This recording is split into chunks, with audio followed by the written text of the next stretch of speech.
भविष्यवाणी की पढ़ाई में अजीज़ों मैं आप सबका एक बार फिर स्वागत करता हूँ। परमेश्वर ने अपने वचन में हमें वायदा दिया है कि जो भी लोग परमेश्वर के समीप आएंगे परमेश्वर उन्हें ठुकराएंगे नहीं, उन्हें हम देखा नहीं करेंगे बल्कि अपने और करीब खींच कर ले आएंगे।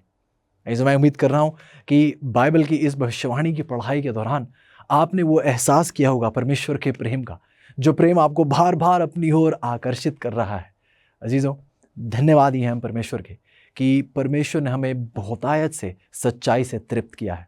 मैं उम्मीद कर रहा हूँ कि आप जहाँ कहीं भी हैं, जिस किसी भी स्थिति से हैं, आप अपनी समस्या से अपनी नज़र हटाकर परमेश्वर की सच्चाई पर लगा रहे हैं, परमेश्वर पर लगा रहे हैं, परमेश्वर के वचन की गहराई पर लगा रहे हैं।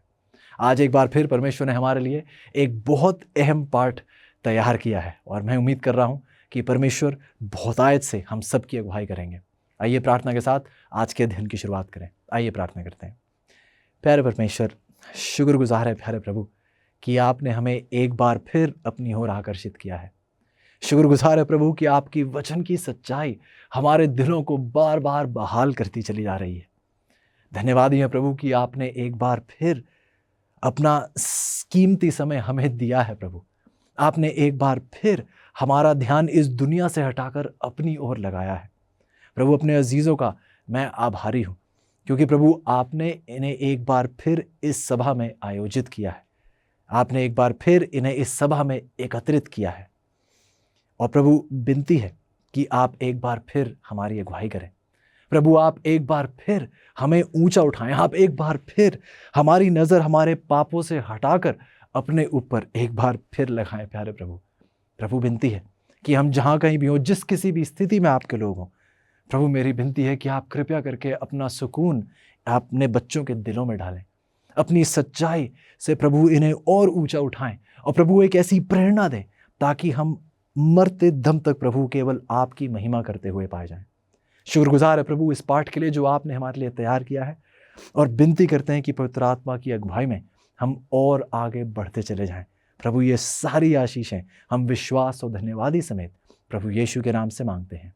आमीन, आमीन। इस आप सबका एक बार फिर स्वागत है और आज का हमारा बहुत अहम शीर्षक है, एक प्रेम जो बदलाव लाता है।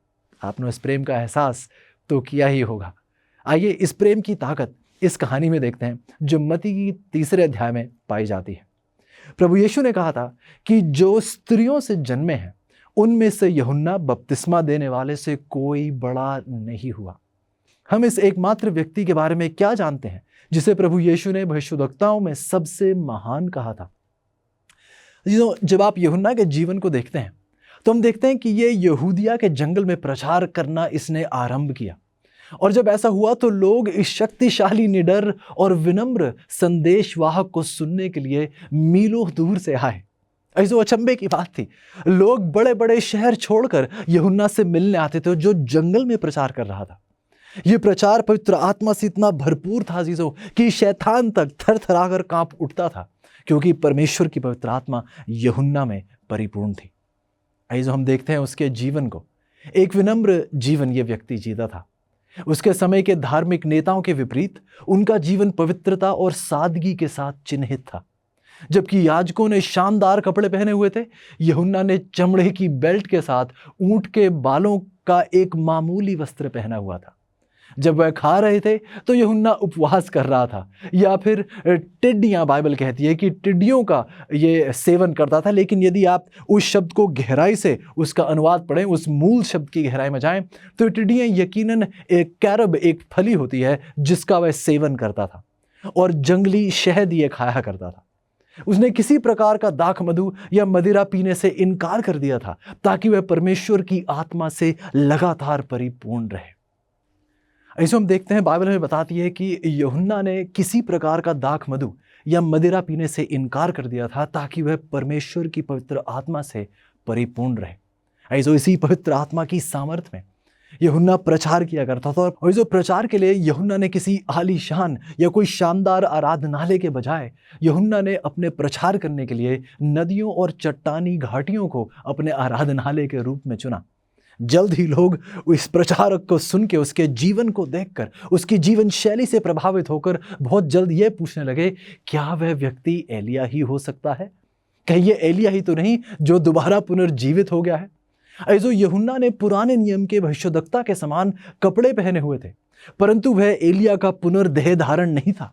स्वर्गदूत जिब्राइल ने यूहन्ना के जन्म से पहले उसके माता पिता को समझाया था।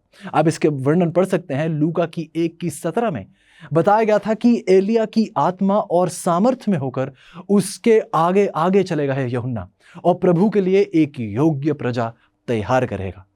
जो यूहन्ना की सेवकाई की कुंजी यह थी, गौर से सुनिएगा, उसकी सेवकाई की कुंजी यह थी कि उसके पास पवित्र आत्मा की वह शक्ति थी जो एलिया के पास परमेश्वर के लोगों के बीच जागृति लाने के लिए दी गई थी।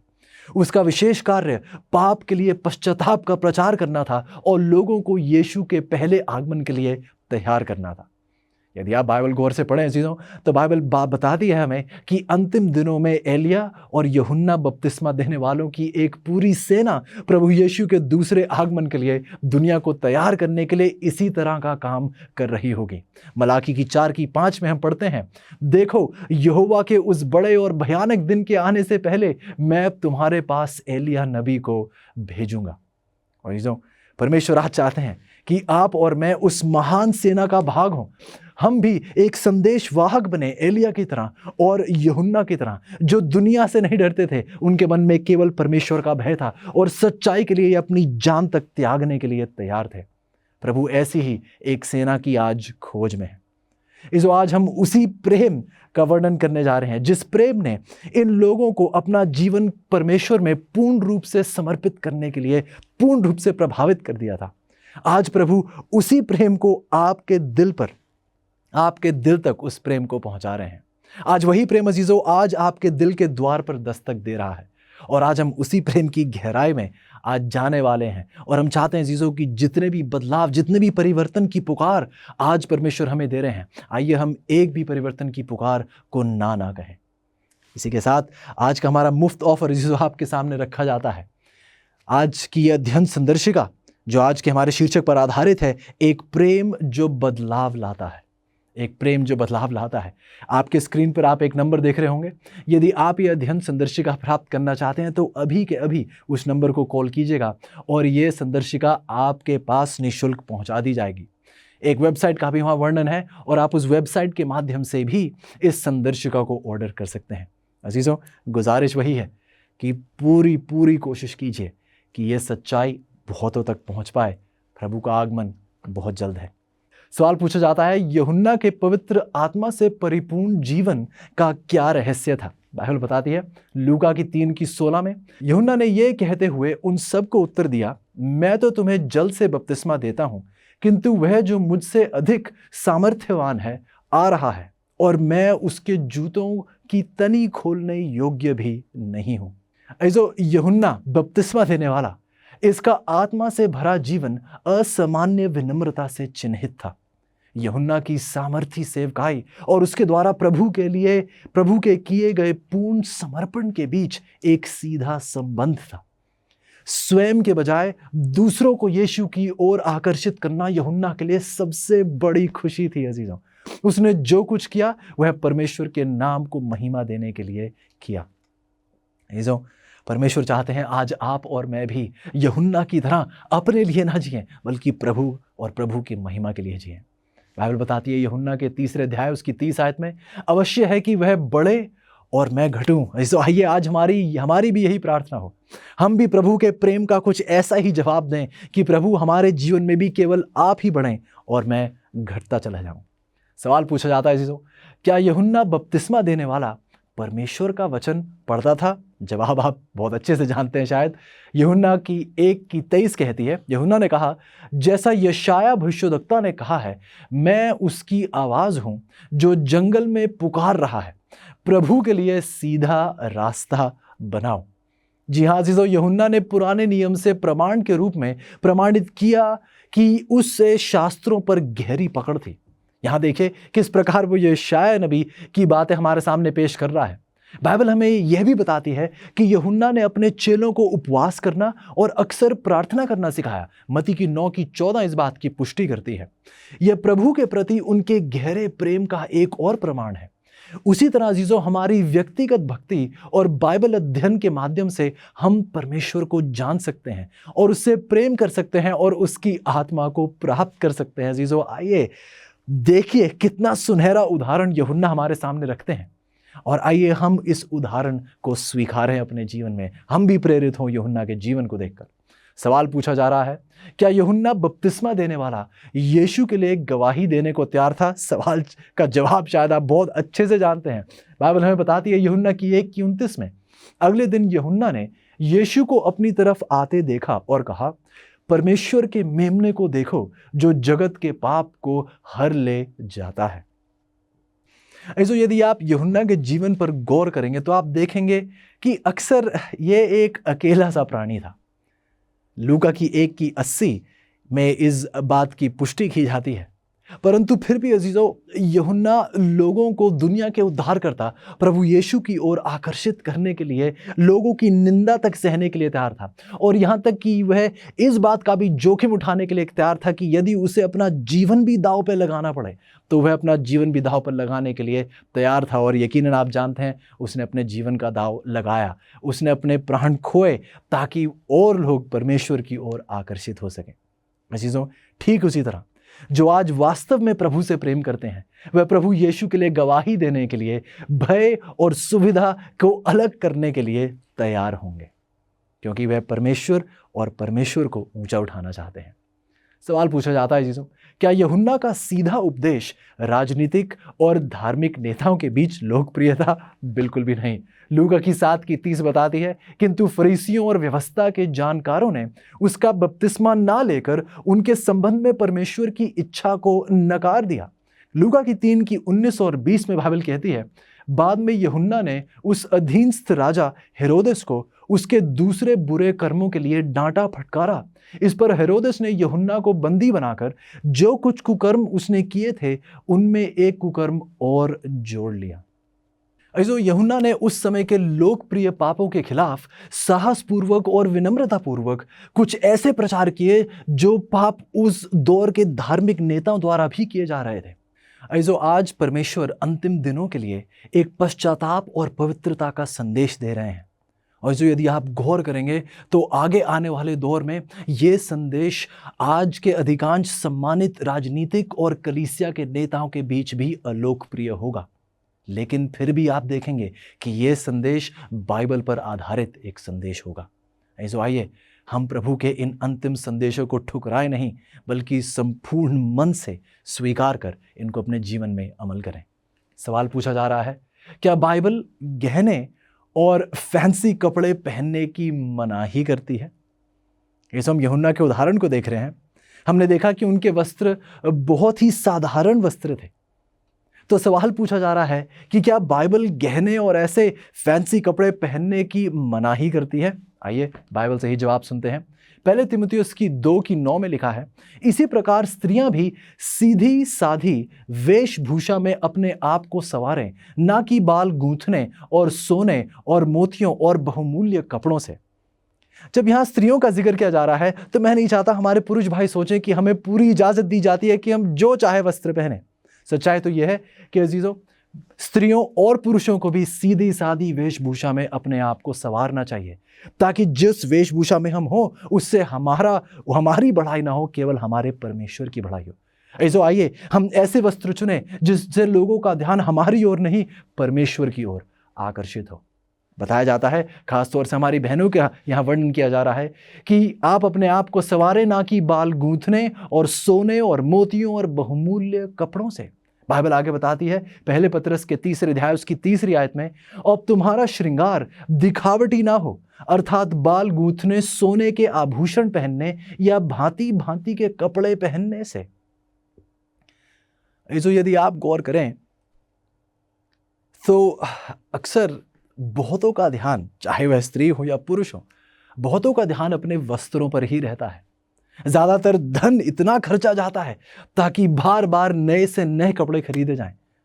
बाइबल बता रही है कि ये भांति भांति के कपड़े, सोने के आभूषण पहनना, आइए इन सब से हमारा श्रृंगार ना हो। आइए हम इस दिखावटी रूप से दुनिया की तरह ऐसी वेशभूषा में नजर ना आए।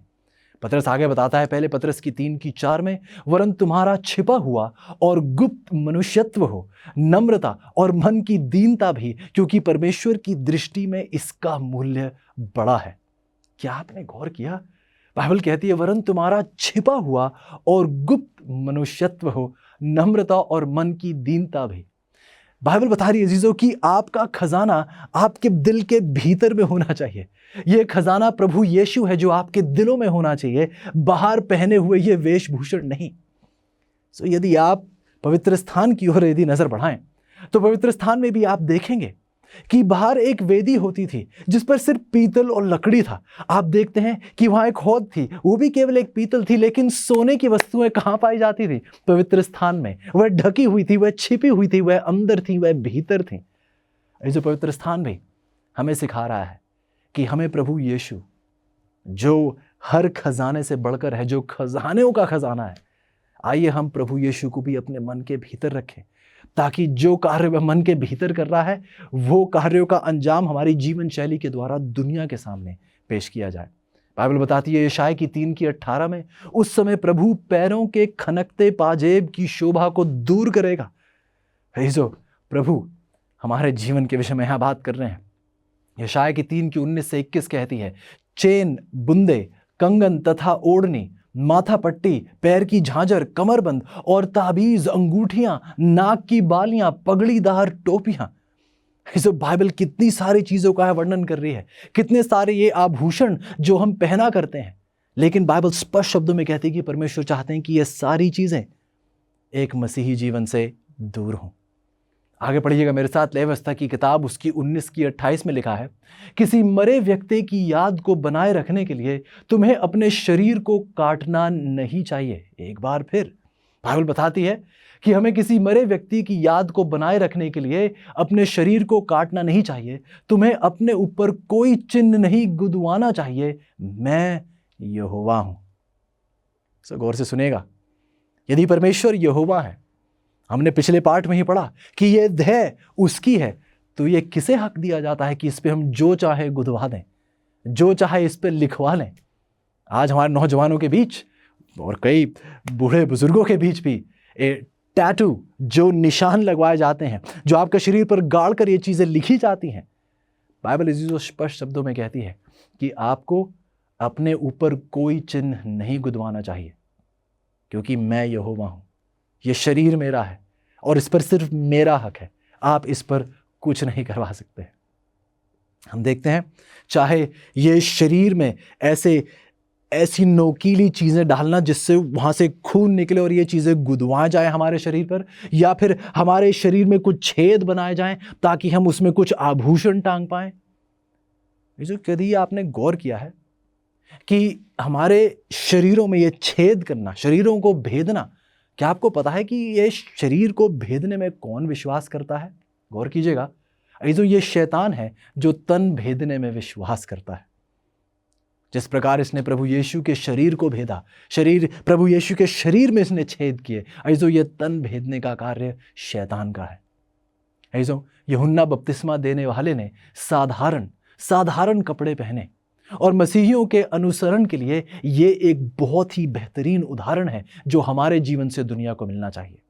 आज के लोकप्रिय यौन विचार उत्पन्न करने वाले ये फैशन बहुत हद तक प्रलोभन और अक्सर लोगों के ऋण को प्रोत्साहित करते हैं। परमेश्वर ये नहीं कह रहे हैं अजीजों कि आइए हम बोरियां पहने और फटे चिथड़े पहने। नहीं अजीजों, परमेश्वर ये नहीं कह रहे।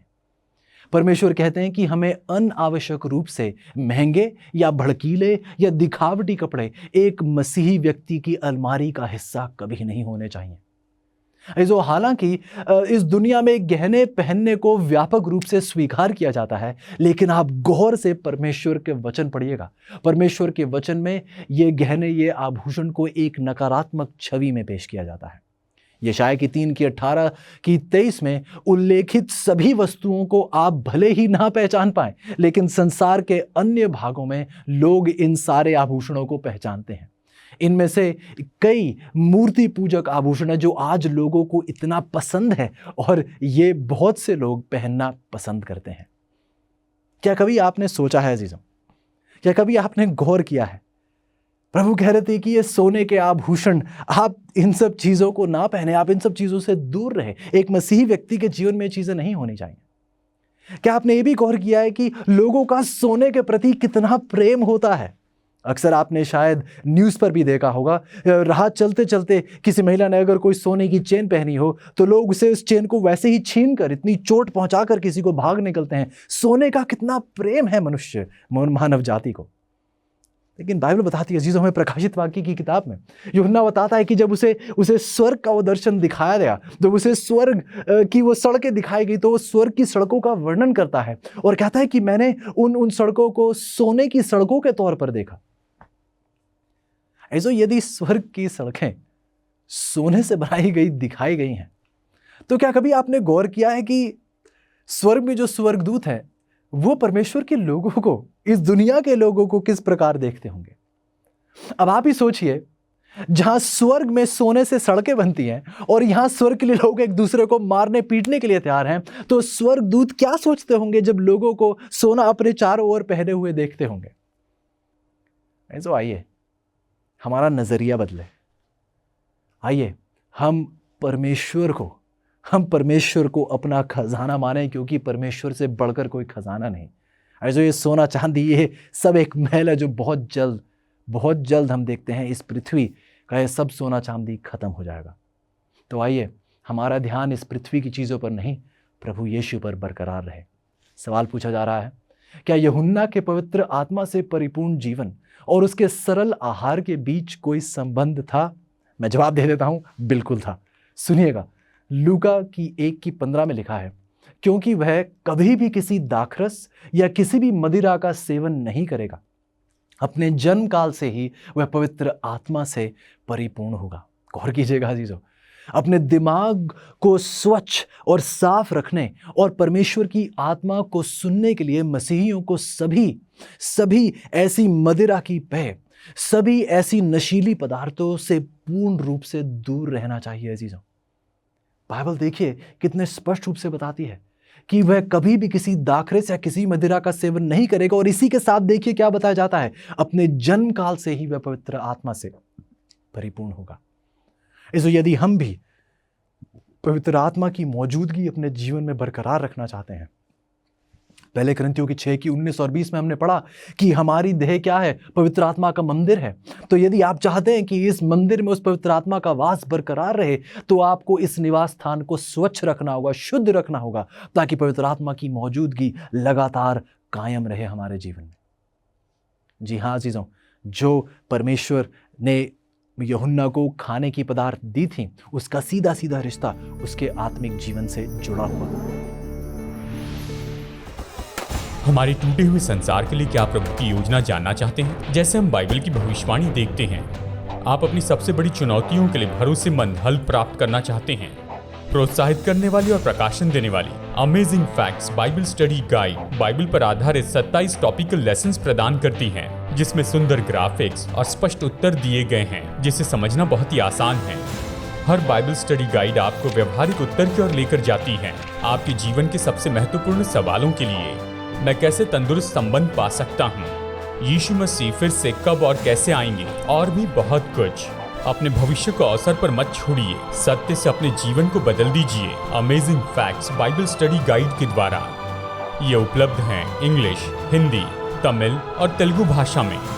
तो इंतजार मत कीजिए, अपने स्टडी गाइड का पूरा सेट ऑर्डर कीजिए और विजिट कीजिए bookstore.aftv.in पर। सवाल उठता है, परमेश्वर इसके लिए क्यों चिंतित हैं कि हम क्या खाते हैं और हम क्या पीते हैं? बाइबल बताती है हमें न्यायों की किताब 13 अध्याय और 7वीं आयत में। यहां यदि आप गौर करें, जो न्यायों की 13 की 7 एक बहुत बहुत अहम आयत है। वह इसलिए चीजों क्योंकि यहां पर स्वर्गदूत, यदि आप गौर करें तो यहां स्वर्गदूत समसून की माता से बात कर रहे हैं। समसून अभी जन्मे नहीं है, और जन्म से पहले ही देखिए कैसे आदेश एक स्वर्गदूत उनकी माता को दे रहा है। गौर कीजिएगा, कहता है कि क्योंकि तू गर्भवती होगी और तेरे एक बेटा उत्पन्न होगा। गौर से सुनिए, कोई दाखमधु या नशीली पीने की चीज मत पी। एक मिनट, यहां स्वर्गदूत उस माता से कह रहा है कि माता, आप कोई आप दाखमधु या नशीली पीने की चीज ना पीना और ना कोई अशुद्ध वस्तु आप खाना, क्योंकि वह लड़का जन्म से मरने के दिन तक परमेश्वर का नाज़ीर रहेगा। इसको क्या आपने गौर किया? बाइबल में यह बात स्पष्ट की जा रही है। आप शायद सोच रहे होंगे, लेकिन यह आदेश तो समसून के लिए थे कि समसून कोई नशीली चीज ना पिए या कोई अशुद्ध वस्तु ना खाए। लेकिन बाइबल यहां कह रही है कि स्वर्गदूत ने माता से कहा था कि माता जी, आप कोई नशीली चीज ना पीना, आप कोई अशुद्ध वस्तु ना खाना, क्योंकि यदि मां कोई नशीली चीज पिएगी तो बच्चा नशीली चीज पीना सीखेगा। यदि मां अशुद्ध चीजें खाएगी तो बच्चा भी वही चीजें खाना सीखेगा। जी हाँ जीजो, मैं आज आपसे, जो माता पिता हैं, मैं आपसे आज बात कर रहा हूं। आपके जो व्यवहार हैं, जो चुनाव आप करते हैं खाने पीने के, इसका सीधे रूप से सीधा प्रभाव आपके बच्चों पर पड़ता है। यदि आप चाहते हैं कि आपके बच्चे नम्र हों तो आपको एक नम्र स्वभाव रखना चाहिए। यदि आप चाहते हैं कि आपके बच्चे तंदुरुस्त हों तो आपको सेहतमंद रहना चाहिए, जिससे प्रेरित होकर आपके बच्चे भी सेहतमंद रहना चाहेंगे। यदि आप कड़वाहट और घृणा का जीवन व्यतीत करते हैं तो आपके बच्चे भी वैसा ही जीवन आपसे सीखेंगे। बाइबल हमें एक और सीख दे रही है चीजों। पहले कुरिन्थियों की 6:19 हमने पहले भी इसका वर्णन किया। क्या तुम नहीं जानते कि तुम्हारी देह पवित्र आत्मा का मंदिर है, जो तुम में बसा हुआ है और तुम्हें परमेश्वर की ओर से मिला है और तुम अपने नहीं हो। जो हम पहले पढ़ चुके हैं कि हम जो भी खाएं या जो भी पिएं, इससे हमारी मानसिक स्पष्टता, हमारी प्रलोभन का विरोध करने की क्षमता और सही और गलत के बीच अंतर करने की क्षमता के बीच सीधा एक संबंध है। एक मसीही व्यक्ति जो कुछ करता है, जैसे पहले कुरिन्थियों की 10:31 में लिखा है, चाहे वो खाने की बात हो या पीने की बात हो या उसकी पूर्ण जीवन शैली की कोई भी बात हो, उसे हर एक चीज में परमेश्वर की महिमा को प्राथमिकता देनी चाहिए। जीजों, सवाल उठाया जाता है, संसारिक व्यवहार के बारे में बाइबल क्या कहती है? आइए हम पढ़ते हैं याकूब की किताब, उसका 4 अध्याय और उसकी 4 है। जो कोई संसार का मित्र होना चाहता है वह अपने आप को परमेश्वर का बैरी बनाता है। ऐसे जो कोई संसार के साथ मित्रता जोड़ लेता है, जिसके दिल में दुनियावी चीजों के लिए प्रेम है, वह अपने आप से स्वाभाविक रूप से वह परमेश्वर का बैरी बन चुका है। दूसरे कुरिन्थियों की 6:17 कहती है, प्रभु कहते हैं कि उनके बीच में से निकलो और अलग रहो और अशुद्ध वस्तु को मत छुओ, तो मैं तुम्हें ग्रहण करूंगा। ऐसो ठीक जैसे हमने प्रकाशित वाक्य की 18:4 में ये पुकार सुनी थी परमेश्वर की कि उस बाबुल से निकल आओ, यहां परमेश्वर की पुकार सुनिए। प्रभु कह रहे हैं कि ऐसी अशुद्धता के बीच में से आप निकल आइए, आप अलग रहिए, ऐसी अशुद्ध वस्तुओं को आप मत छुइए, तब मैं आपको ग्रहण कर पाऊंगा। ऐसे यदि आप परमेश्वर को पूर्ण रूप से ग्रहण करना चाहते हैं तो आपको पूर्ण रूप से अपने जीवन की शुद्धि करनी चाहिए। बाइबल बताती है पहले यूहन्ना की 2:15 में कि यदि कोई संसार से प्रेम रखता है तो उसमें पिता का प्रेम नहीं है। ये बात समझना, गहराई से समझना, स्पष्टता से समझना बहुत जरूरी है कि संसार का प्रेम और परमेश्वर का प्रेम एक दिल में एक साथ नहीं रह सकता है। ये परमेश्वर का प्रारंभिक एक सिद्धांत है। यदि आप उत्पत्ति की 1 में पढ़ें तो परमेश्वर ने प्रकृति की शुरुआत से ही अंधकार को उजाले से दूर किया था। शुरुआती रूप से ही पहले अध्याय में ही परमेश्वर ये बात स्थापित कर देते हैं कि अंधकार और उजाला एक साथ बरकरार नहीं रह सकते। परमेश्वर का प्रेम और संसार का प्रेम एक ही दिल में वास नहीं कर सकता है। आपको आज चयन करना होगा। बाइबल बताती है रोमियो की 12:2 में, इस संसार के सदृश ना बनो, परंतु तुम्हारी बुद्धि के नए हो जाने से तुम्हारा चाल चलन भी बदलता जाए, जिससे तुम परमेश्वर की भली और भांति और सिद्ध इच्छा अनुभव से मालूम करते रहो। जो प्रभु ने आज अपने लोगों को एक उदाहरण से भरा हुआ जीवन जीने के लिए बुलाया है, क्योंकि वह दूसरों को यीशु के दूसरे आगमन के लिए तब ही तैयार कर पाएंगे, सबसे बेहतरीन, सबसे उच्चतम तरीके से तभी तैयार कर पाएंगे जब परमेश्वर के वचन इनके लबों पर ही नहीं, इनकी जीवन शैली से दुनिया को नजर आते हैं।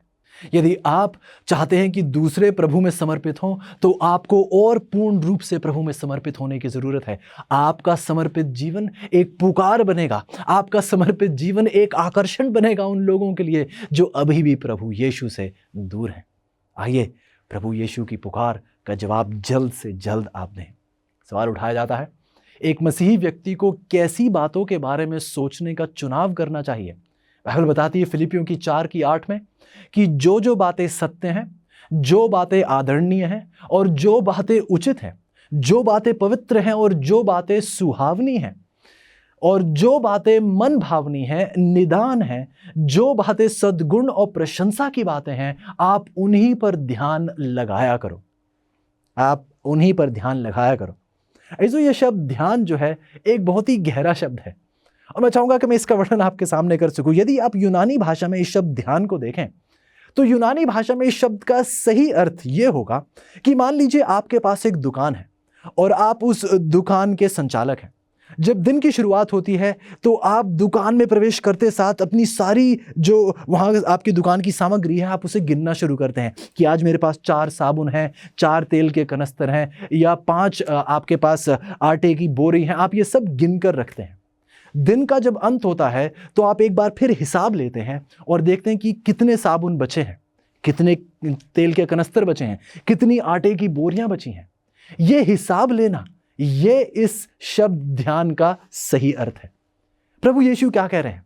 प्रभु यीशु कह रहे हैं, मेरे साथ सुनेगा, क्या आप यदि अपने जीवन, अपने दिमाग का यदि आप हिसाब लें आज, तो जब आप अपने मन का हिसाब लेंगे तो क्या आपको वहां सत्य बातें पाई जाएंगी? क्या वहां पर आदरणीय बातें पाई जाएंगी? क्या वहां पर पवित्र बातें पाई जाएंगी, सुहावनी बातें पाई जाएंगी? क्या वहां मन भावनी, निदान, सद्गुण, प्रशंसा की बातें क्या आपके जीवन में पाई जाएंगी या नहीं?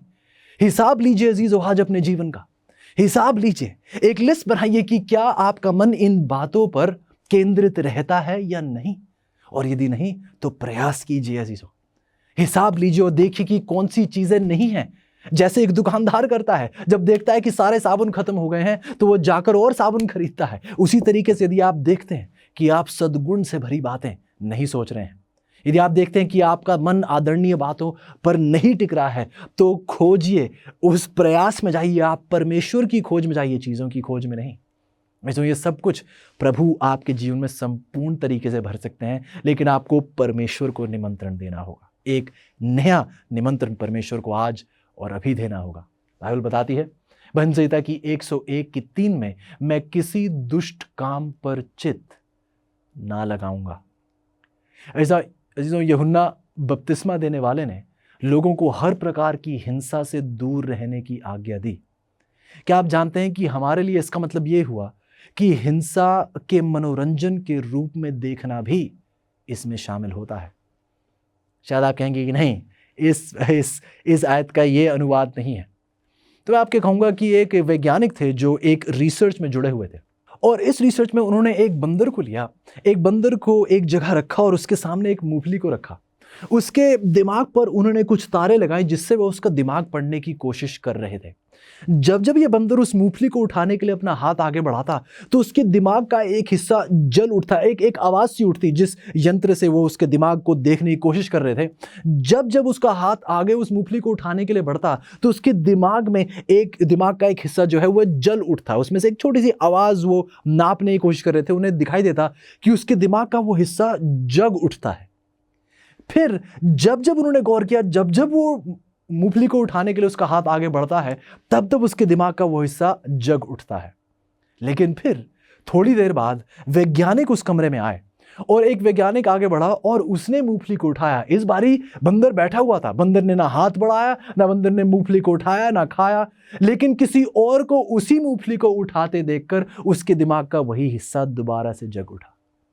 इसको क्या आप जानते हैं इसका मतलब क्या है? इसका मतलब अजीजों कि हमारे मस्तिष्क में कुछ ऐसे हमारे दिमाग के ऐसे हिस्से हैं जो आप जरूरी नहीं है कि उस कार्य को आप व्यक्तिगत रूप से कर रहे हो। जब आप उसी कार्य को टीवी पर देखते हैं या अपने सेल फोन पर देखते हैं, जब आप किसी और को करते हुए देखते हैं और इसको आप मनोरंजन के रूप में इस पर आपका ध्यान केंद्रित रहता है, तो आपका दिमाग अंतर नहीं कर पाता कि आप कर रहे हैं या कोई और कर रहा है। आपका दिमाग इसे वैसे ही रजिस्टर करता है जैसे कि आप व्यक्तिगत रूप से उस कार्य में जुड़े हुए हों। शायद इसलिए प्रभु यीशु के शब्द थे। आपने सुना होगा कि व्यभिचार नहीं करना। प्रभु यीशु बता रहे थे लोगों से कि आपने सुना होगा, व्यवस्था कहती है कि व्यभिचार ना करना, लेकिन मैं आपसे कहता हूं कि यदि आपने किसी औरत को भी उस गलत नजर से देखा हो, या किसी औरत ने किसी पुरुष को उस गलत यौन विचार से संबंधी रूप से देखा हो, तो आपने व्यभिचार किया है। गौर से सुनेगा, प्रभु यीशु ये नहीं कहा कि आपकी लालसा आपको व्यभिचार तक पहुंचाएगी। प्रभु यीशु कह रहे थे कि आपकी ये लालसा ही व्यभिचार है। अजीजों, परमेश्वर नहीं चाहते, जैसी पुकार दी जा रही भजन संहिता में, कि हम किसी भी दुष्ट काम पर चित्त लगाएं, कि हम किसी भी बुराई पर अपना ध्यान लगाएं। प्रभु नहीं चाहते कि हमारा दिमाग इस प्रकार प्रदूषित किया जाए। जो सच्चाई तो यह है, चाहे बूढ़े बुजुर्ग हों या नौजवान हों, आप देखेंगे कि कई कई घंटे दिन के ऐसे स्क्रीन के सामने बिता दिए जाते हैं। और जो वैज्ञानिक रूप से ये बात साबित हो चुकी है कि जो अपने सामने इतना सारा स्क्रीन टाइम रखते हैं, जो इतना समय बताते हैं कि स्क्रीन के सामने इस मनोरंजन का आनंद लेते हुए, वैज्ञानिक रूप से बात साबित हो रही है कि उनके दिमाग कमज़ोर हो जाते हैं। उनकी बोलने की क्षमता, चीज़ें समझाने की क्षमता ये कम हो जाती है। छोटे बच्चों पर परीक्षण किया गया और पता चला कि जो छोटे बच्चे ज़्यादा से ज़्यादा समय ऐसे स्क्रीन टाइम, ऐसे मनोरंजन के सामने बैठते हैं, उनकी भाषा पकड़ने की क्षमता कमज़ोर हो जाती है, बातें समझाने की क्षमता उनकी कमज़ोर हो जाती है। अजीजों, परमेश्वर पुकार रहे हैं आज आपको और मुझे कि हम किसी भी ऐसे दुष्ट काम पर चित्त ना लगाएं, हम किसी भी दुनियावी चीज़ की मोह माया के जाल में ना फंस जाएं। प्रभु यीशु ने सिखाया है कि यौन और हिंसा के पाप विचारों और व्यवहारों से उत्पन्न होते हैं। प्रभु यीशु ने सिखाया है कि यौन और हिंसा के पाप विचारों और व्यवहारों से उत्पन्न होते हैं। इसलिए एक मसीही को ऐसे किसी भी टीवी कार्यक्रम, किसी भी ऐसे चित्र या अध्ययन सामग्री से दूर रहना चाहिए जो अशुद्ध विचारों को प्रोत्साहित करता है। इसो मैं आपसे पूछना चाहूँगा, क्या आज आप यह निर्णय लेना चाहते हैं कि आप भी किसी भी दुष्टता पर अपना चित्त नहीं लगाएंगे? उम्मीद करता हूँ कि आप आज ये एक सख्त निर्णय परमेश्वर के साथ लेंगे। सवाल पूछा जाता है, एक सच्चे मसीही को किस प्रकार के संगीत में आनंद आता है? शायद कोई सोच रहा होगा, एक मिनट, हम तो उस प्रेम के बारे में वर्णन कर रहे थे जो प्रेम परिवर्तित कर देता है, जो प्रेम जीवन में एक बदलाव लाता है। अचानक से हम संगीत पर कहाँ पहुंच गए और हम मनोरंजन, ये सब बातें कहाँ से आ रही हैं? जो सच्चाई तो ये है, परमेश्वर की सच्चाई आपके संपूर्ण जीवन से जुड़ी हुई है। परमेश्वर की सच्चाई जीवन का कि केवल एक भाग नहीं है। परमेश्वर की सच्चाई, वचन की गहराई और वचन की ये सामर्थ आपके संपूर्ण जीवन में इसकी ताकत महसूस होनी चाहिए। तो फिर अगर आप एक सच्चे मसीही हैं तो आपको किस प्रकार के संगीत में आनंद आता है? बाइबल बताती है भजन संहिता की 40:3 में, उसने मुझे एक नया गीत सिखाया जो हमारे परमेश्वर की स्तुति का है। एक बहुत अहम बाइबल का सिद्धांत हमारे सामने यहाँ पेश किया जाता है। देखिए, वह कह रहा है कि उसने मुझे एक नया गीत सिखाया, कि जो गीत मैं गा रहा हूं ये मेरा अपना नहीं है, ये परमेश्वर ने मुझे सिखाया है और मैं उसी परमेश्वर की स्तुति करूंगा इस गीत के द्वारा। अजीजों, वही गीत सर्वोत्तम है जो परमेश्वर की स्तुति के लिए गाए जाते हैं। बाइबल बताती है पहले शमूएल की 16:23 में कि जब जब परमेश्वर की ओर से वह आत्मा शाऊल पर आता था, तब तब दाऊद वीणा लेकर अपने हाथ से बजाता था। बाइबल आगे बताती है अजीजों हमें, और शाऊल स्वस्थ अनुभव करने लगता और अच्छा हो जाता था और वह दुष्ट आत्मा उसमें से हट जाती थी। हमारे पास आज समय नहीं है अजीजों इसकी गहराई में जाने का, लेकिन आप गौर कीजिएगा कि यदि सही स्वर्गीय संगीत बजाने के द्वारा दुष्ट आत्माएं भाग जाती हैं, तो सोचिएगा कि आप जानते हैं कुछ ऐसे भी संगीत हैं जो दुष्ट आत्माओं को निमंत्रण देते हैं। कुछ ऐसे भी संगीत हैं जिस पर शैतान के हस्ताक्षर हैं, और जब जब ये संगीत बजाए जाते हैं दुष्ट आत्माओं को निमंत्रण दिया जाता है। ऐसो ये बात तो स्पष्ट है कि विश्व में लोकप्रिय संगीत का एक बड़ा हिस्सा आत्मिक रूप से हमारी मदद नहीं करता है। बजाय इसकी तुलना में यदि आप देखें, ये सिर्फ हमारी आत्मिक रूप से मदद ही नहीं करता है, ये हमारी आत्मिक रूप में सिर्फ हमारी आत्मिक जीवन में ये बाधा ही नहीं बनता है, बल्कि ये हमारा, गौर से सुनिएगा, ऐसे दुनियावी गीत हमारे स्वर्गीय चीज़ों के लिए हमारी इच्छा को नष्ट कर देते हैं और अक्सर जो हमारी शारीरिक प्रकृति है इसको और मजबूत करते हैं। इसमें मैं माफ़ी चाहता हूँ क्योंकि इसकी गहराई में जाने का हमारे पास यहाँ समय नहीं है, लेकिन यदि आप थोड़ा सा ही रिसर्च करें तो आपको पता चलेगा किस प्रकार से संगीत का बहुत गहरा प्रभाव आपके मस्तिष्क पर पड़ता है।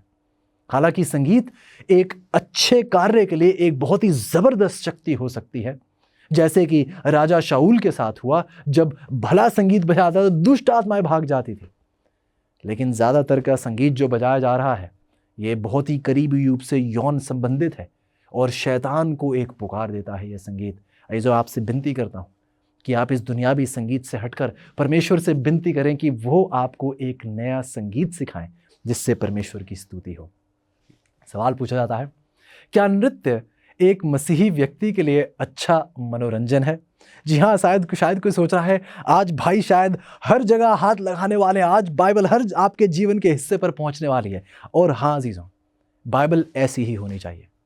आप बाइबल को अपने जीवन के एक कोने में से सीमित नहीं रख सकते हैं। बाइबल की सच्चाई आपके जीवन के हर अंग को आपको छूने की इजाज़त देनी चाहिए। क्या नृत्य एक मसीही व्यक्ति के लिए अच्छा मनोरंजन है? बाइबल से ही सुनते हैं, पहले यूहन्ना की 2:6। सो कोई ये कहता है कि मैं उसमें बना रहता हूं, उसे चाहिए कि आप भी वैसे ही चले जैसे परमेश्वर चलता है। तीतुस की 2:12 में लिखा है, और हमें चेताता है कि हम अभक्ति और संसारिक अभिलाषाओं से मन फेर कर इस युग में संयम और धर्म और भक्ति से जीवन बिताएं। इस जो सच्चाई तो यह है कि अधिकांश लोकप्रिय नृत्य संसारिक संगीत से जुड़े हुए हैं और इसमें बहुत ही मजबूत, गौर से सुनिएगा, ऐसे संगीतों में बहुत ही मजबूत यौन संबंधित बल होता है। लगभग किसी भी स्थिति में हमें पूछना चाहिए एक बहुत महत्वपूर्ण सवाल, प्रभु यीशु अगर होते तो वो क्या करते? अगर प्रभु यीशु इस स्थिति में होते, यदि प्रभु यीशु ऐसी चीज का सामना कर रहे थे तो प्रभु यीशु क्या करते?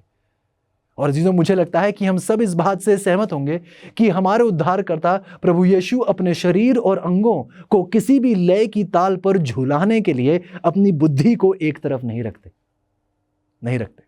अपनी बुद्धि को, अपनी पवित्रता को एक तरफ रखकर प्रभु कभी भी अपने शरीर और अंगों को किसी भी लय की ताल पर झूलने की आजादी नहीं देते। बाइबल हमें बता रही है कि आइए हम इस संसारिक अभिलाषाओं से मन फेरें और इस युग में संयम और धर्म और भक्ति से जीवन बिताएं। आइए चीज़ों, हमारे दिल में दुनियावी चीज़ों का प्रेम नहीं, परमेश्वर का प्रेम राज करे। सवाल पूछा जा रहा है, क्या एक मसीही व्यक्ति लॉटरी या जुआ खेलेगा? बाइबल जवाब देती है पहले तीमुथियुस की 6:10 में, क्योंकि धन का प्रेम सब प्रकार की बुराइयों की जड़ है, जिसे प्राप्त करने का प्रयत्न करते हुए कितनों ने विश्वास से भटक कर अपने आप को नाना प्रकार के दुखों से छलनी कर लिया है। बाइबल बताती है दूसरे थिस्सलुनीकियों की 3:10 में, यह आज्ञा हम तुम्हें देते थे कि यदि कोई काम करना ना चाहे तो खाने भी ना पाए। ऐसो आज लोगों को जल्द से जल्द धन इकट्ठा करना है, लेकिन मेहनती प्रयास उन्हें पसंद नहीं। बाइबल बताती है नीति वचन की 28:20 में, जो धनी होने में उतावली करता है वह निर्दोष नहीं ठहरता। ऐसो यदि आप गौर करेंगे तो जुआ उतना ही व्यसनी हो सकता है, उतना ही लत से भरा हुआ हो सकता है जितने की कोई भी नशीली पदार्थ। कुछ लोगों ने कसीनो जैसी जगह में या राज्य लॉटरी टिकटों पर उन्होंने अपने पूरे परिवार की बचत को उड़ा दिया है। कई परिवार अजीजों आज दुखित हैं और आज ऐसी खौफनाक और भयानक स्थिति में हैं क्योंकि उनके प्रियजनों में जुए में सारे पैसे उड़ा दिए हैं। सच्चाई तो है चीज़ों की अधिकांश ये जो जल्द धनी बनो, आपने ऐसी योजनाओं के बारे में सुना होगा कि जल्द से जल्द आप धनी बनो। आपने कुछ पोस्टर भी देखे होंगे, कुछ एडवर्टाइजमेंट भी देखेंगे कि हर महीने आप लाखों रुपए कमाइए, जल्दी से जल्द पैसे कमाइए। सच्चाई तो यह चीज़ों की अधिकांश ये जल्द धनी बनने वाली जो योजनाएं हैं, ये अपने साथ एक अनुचित जोखिम, अनुचित कीमतें और संदिग्ध नैतिकता से जुड़ी हुई हैं ये योजनाएं। सवाल पूछा जा रहा है, आज परमेश्वर के लोगों का उद्देश्य क्या होना चाहिए? बाइबल बताती है अजीजों, पहले यूहन्ना की 3:22 में, हम उसकी आज्ञाओं को मानते हैं और जो उसे भाता है हम वही करते हैं। इस मैं उम्मीद कर रहा हूं कि ये हमारे जीवन का सिद्धांत होना चाहिए कि हम वही करेंगे जो हमारे प्रभु को भाए। सबोपदेशक की 12:13 में लिखा है, परमेश्वर का भय मान और उसकी आज्ञाओं का पालन कर, क्योंकि मनुष्य का संपूर्ण कर्तव्य यही है। ऐसो एक व्यक्ति अपनी इच्छा अनुसार जीवन नहीं जी सकता और ये नहीं सोच सकता कि अंत में वह परमेश्वर के राज्य में बचाया जा सकता। यदि आप अपनी इच्छा अनुसार जिए हैं, ऐसी इच्छा अनुसार जीने का आपको एक अवसर तो मिलता है, आपको आज़ादी तो दी जाती है परमेश्वर के द्वारा कि आप अपनी इच्छा अनुसार जीवन व्यतीत करें। लेकिन गौर कीजिएगा, आपने अपनी इच्छा के अनुसार कुछ चयन किए हैं, कुछ चुनाव किए हैं। लेकिन फिर अजीजों, यदि आपने अपनी इच्छा अनुसार चुनाव किए हैं तो ये याद रखिएगा, हर चुनाव का एक अंजाम भी होगा। आप अपनी चीजें, जो चुनाव आप करते हैं, आप उनका चुनाव कर सकते हैं। जो निर्णय आप ले रहे हैं, आप भिन्न प्रकार के निर्णयों का आप खुद चुनाव ले सकते हैं कि मैं ये करूं या ये करूं। लेकिन जो भी चुनाव आप कर लेते हैं, फिर उसका अंजाम भी आपको सहना पड़ेगा। यदि आप अपनी इच्छा अनुसार आपने कोई चुनाव किया है तो सिर्फ आप वो चुनाव अपनी इच्छा अनुसार कर सकते हैं, उसका नतीजा आप नहीं चुन सकते। हर चुनाव अपने नतीजे के साथ आता है। तो अजीजों, आइए जब हम चुनाव कर लेते हैं तो उसका नतीजा सहने की भी ताकत रखें, सोच समझकर नतीजे लें।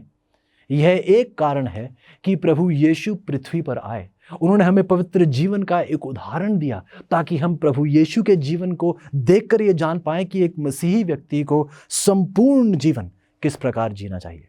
सवाल पूछा जाता है कि इस पाठ में चर्चित जीवन शैली के मामलों में परमेश्वर की आज्ञा को मानना कैसे आसान हो सकता है? मुझे लगता है कि ये बहुत अहम सवाल है।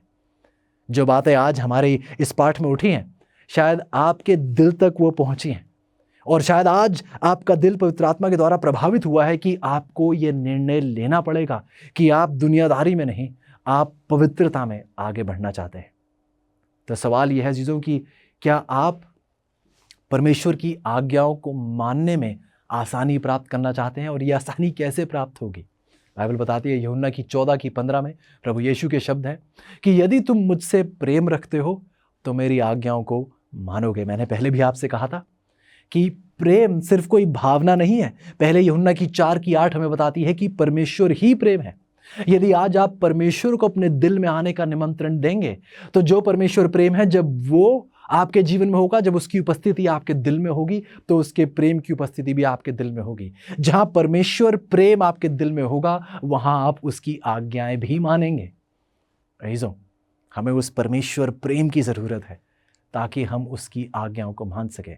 क्योंकि जहां प्रेम होगा, वहां आप हर पहाड़ चलने के लिए तैयार हो जाएंगे, हर खाई में उतरने के लिए तैयार हो जाएंगे, क्योंकि प्रेम आपकी प्रेरणा होगी। पहले यूहन्ना की 5:3 कहती है, परमेश्वर का प्रेम यह है कि हम उसकी आज्ञाओं को मानें और उसकी आज्ञाएं कठिन नहीं। सच्चाई तो यह है चीज़ों की, जहां प्रेम होता है वहां कठिन से कठिन चीज भी आसान लगती है। यह नहीं कि वो चीज आसान है, लेकिन वो आसान हो जाती है। किसी माता से पूछिएगा, एक माता जीजो जब उसका नवजात शिशु पैदा होता है तो वह उस बिस्तर के गीली ओर सोने के लिए तैयार हो जाती है ताकि उसका बच्चा सूखी थान पर सो सके।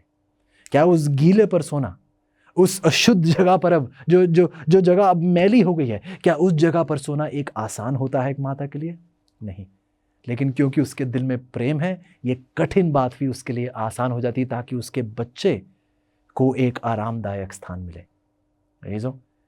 जो प्रभु से प्रेम करते हैं, बाइबल बताती है कि वो उसकी आज्ञाओं को मानते हैं और उसकी आज्ञाएं कठिन नहीं लगती हैं उन्हें।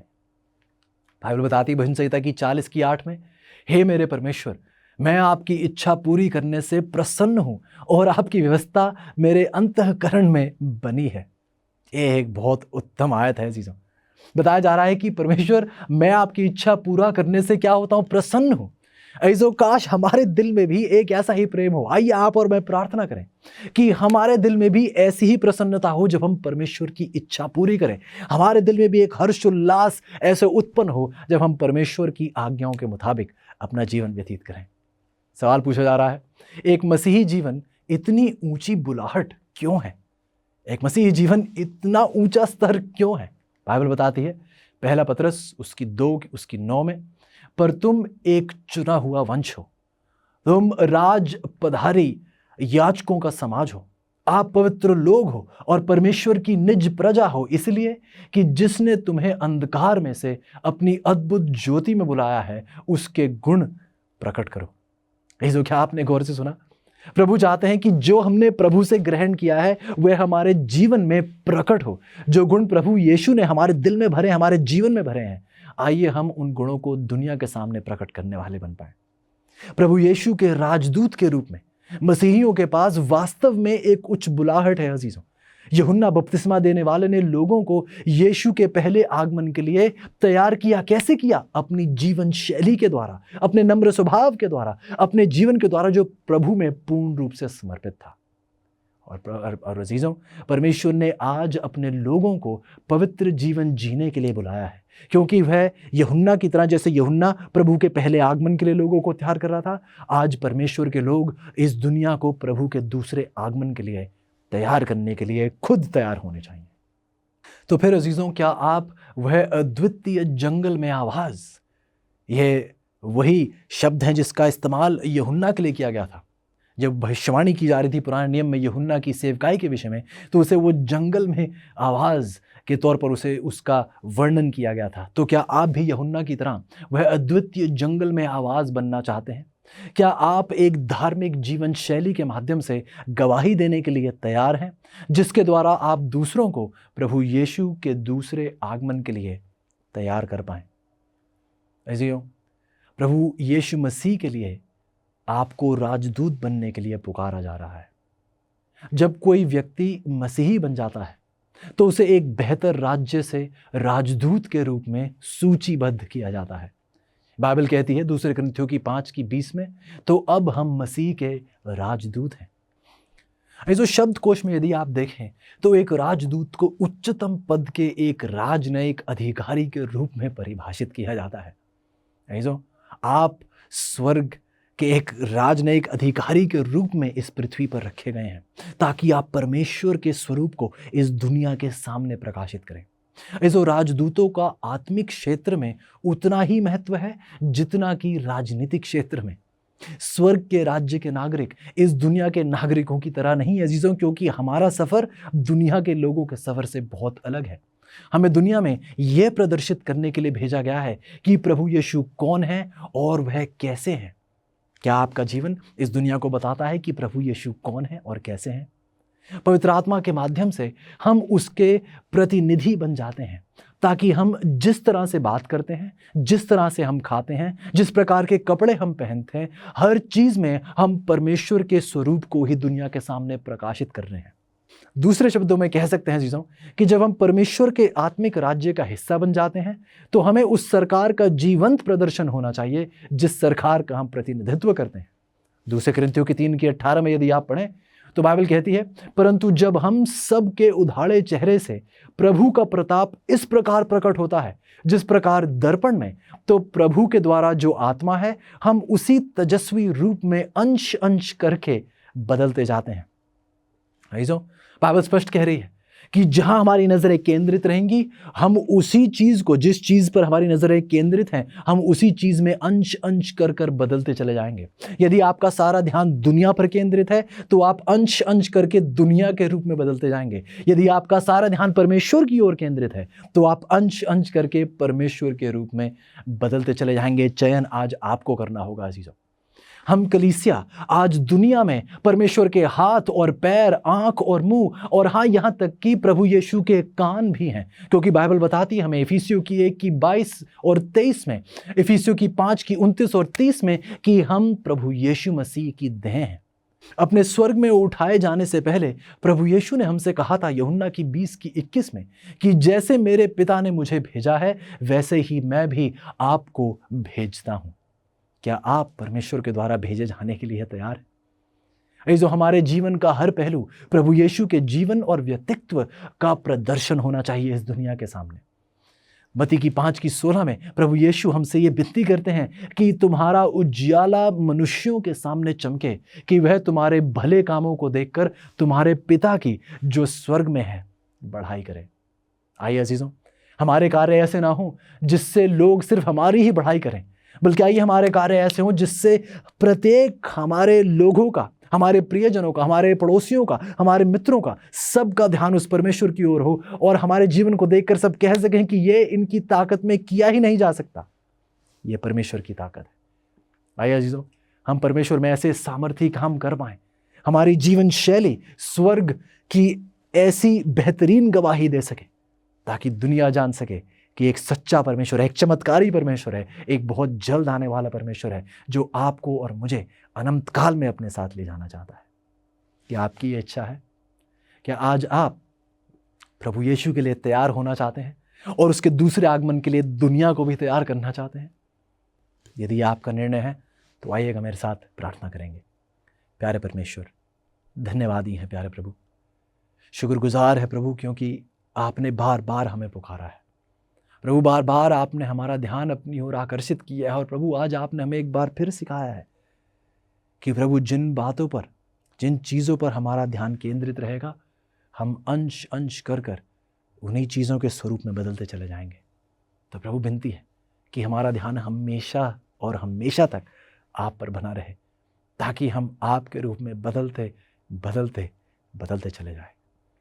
प्रभु मेरी विनती है खास तौर से अपने अजीज़ों के लिए, प्रभु कुछ बहुत ऊंचे स्तर आज कायम किए गए हैं, बहुत ऊंचे पायदान आज तय किए गए हैं प्रभु, और विनती करता हूं कि हर ऊंचे मुकाम तक चलने और पहुंचने की हिम्मत और ताकत प्रभु आज आप अपने लोगों को दें, ताकि हम सब प्रभु आपके साथ उस ऊंचाई पर खड़े होकर लोगों को निंदा से ना देखें, बल्कि लोगों को ऊपर आने में मदद करें प्रभु। ये हमारी दिली विनती है, शुक्रगुजार है प्रभु। आइए, हमारी पुकार है प्रभु, हमारी ये विनती है कि आप हमारे जीवन को भी यूहन्ना के जीवन की तरह इस दुनिया के लिए एक उदाहरण बनाएं, जैसे उसने लोगों को आपके पहले आगमन के लिए तैयार किया।